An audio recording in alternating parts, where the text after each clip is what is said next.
Welcome to Seattle Public Utilities Ask Evelyn Live, where we answer your questions about recycling, compost, garbage, and other trashy topics. I'm your host, Becca Fong, and this week's episode is by the book, people. What to do with your hardback and paperback books when you're done with them. All right, we're going to get Pat logged in here and tell you what to do with your books after you've bought the book.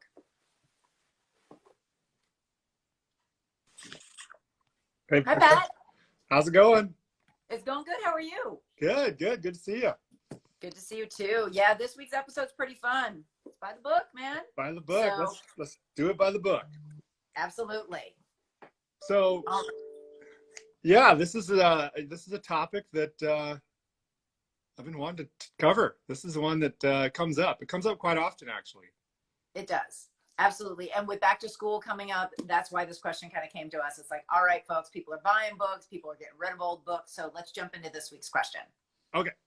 This week's question comes to us from June. It says, "Hi, Evelyn. Can I put my old textbooks and hardback books in the recycling? Thanks, June." Quick answer, Becca? So quick answer is with your hardback books, there's a lot of paper here, but you got to remove the outer binder, right? Then you can recycle the inner pages. Right. Paperback books, even with the glossy cover, these are good to go into your recycling.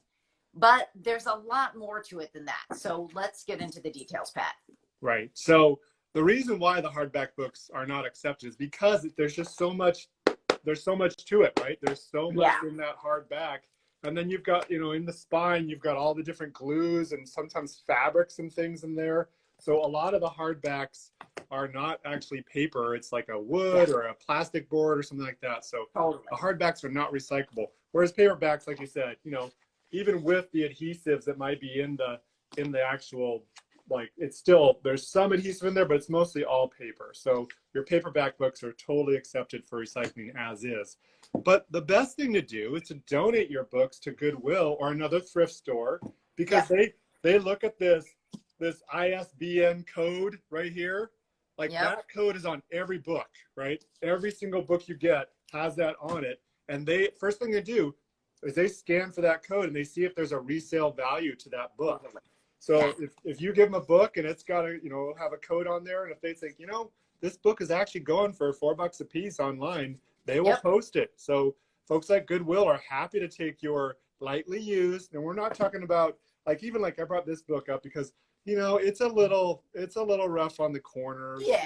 It's been handed around to multiple friends. I mean, it's been read many times, but the idea is you kind of have to make that judgment as well. You don't want to give to the thrift store something that's not resellable. Yeah, absolutely. I mean, I definitely bought quite a few books from Goodwill.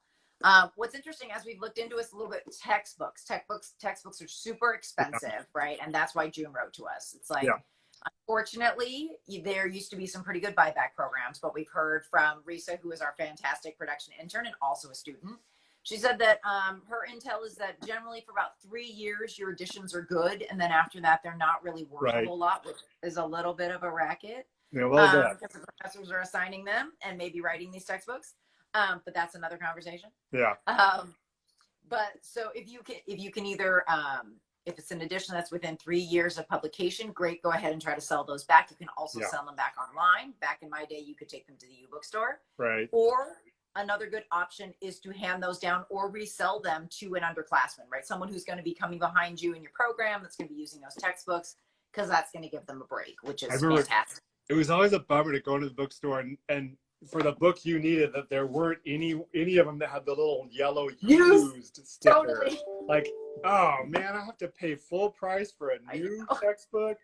That was just like a chore. So yeah, if you're in the college space and you're doing textbooks often, go early, because that's the chance you get to get a used one rather than a new one.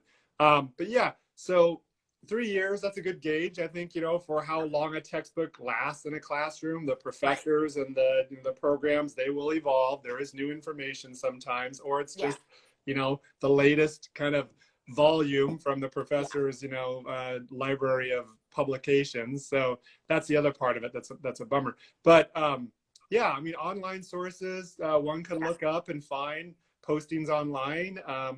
my son is in college right now, and I don't think he purchases too many textbooks, to be honest. I think that there's been a bit of a transition to more of an online resource option. So folks Absolutely. can look into that. But there's also folks like Bill Gates, we understand from Risa. She also Yep. told us that he provides a lot of textbooks online that are, above bar. It's like Yep. they're scanned and posted as they are available. So I think that's a great option for folks to not have to lug the books around and then Yeah. potentially lose them. Like I remember I had some books stolen from me once when I was in college, and that's just Yep. Or have them get wet. yeah, You know, not I've tried out a number resellable. of textbooks in my day. And another thing too is a little old school. You can also, if you need to have a hardback book, the library also does have copies. I mean, Yeah, I feel like that's check them out. pretty old school, but sometimes that's super helpful as well. But definitely, the one thing that's interesting about donation is that, oftentimes we tell people, like, say it's past that 3-year edition date. Yeah. And we often tell people, like, hey, don't donate things to thrift stores that might not be super usable. But you were telling me, Pat, that some stores have the ability, or even the UW, who manages a large volume of hardback books, has a system to actually recycle those products if they're not going to use them. So I think, at Goodwill, I haven't done the tour in a few years now, but as I said, every book that comes in through the donation portal at Goodwill, they scan it. They scan the ISBN number, which is on the back of every book, to assess whether it's a resellable or not. Right. Then, if it's not resellable and it's not in great condition, or they realize there's no market for this book, nobody wants it, etc.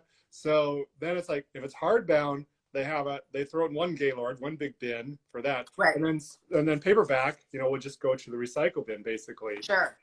So the hardback books, now this might be a little dated technology, but when I was recycling up at UW for years, we had Weyerhaeuser was our paper shredding service provider. And so they would take, and not a shredder like you would shred a document, but it was like a very large, industrial gauge shredder called a hog shredder, which basically takes large things and chunks them into smaller chunks. It doesn't shred it like a shredded paper.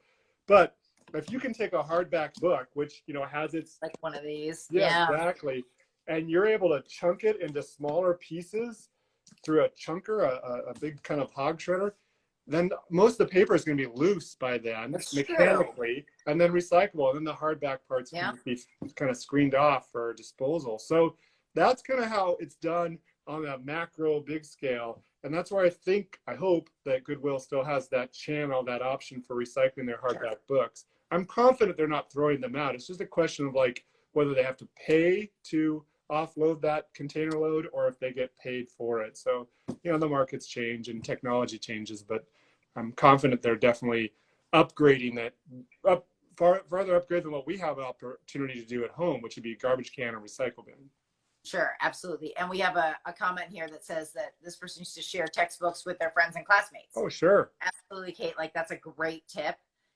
I've done that before when maybe I had to pool some resources and I couldn't buy like a $200 textbook. You can certainly do that as well. So, there's lots of different options. But June, thank you so much for your question this week. And of course, if you have more questions, you can always look them up on the Where Does It Go tool, and our hardback entry and then our paperback entry will get you to the right place. But quick review. So hardback books, if you remove the outer hardback and then the binding, the inner paper is recyclable. Yep. And then for paperbacks, even with the glossy covers, those can go straight into your recycle bin. Right. Well, that is by the book guidelines there for book recycling. Absolutely. Good luck to all of you out there who are ramping up for school classes and need to buy some textbooks. I hope that maybe you can either find them online, you can share them, you have the opportunity to not have to maybe shell out quite so much money for them, because it's a lot. We get that for sure.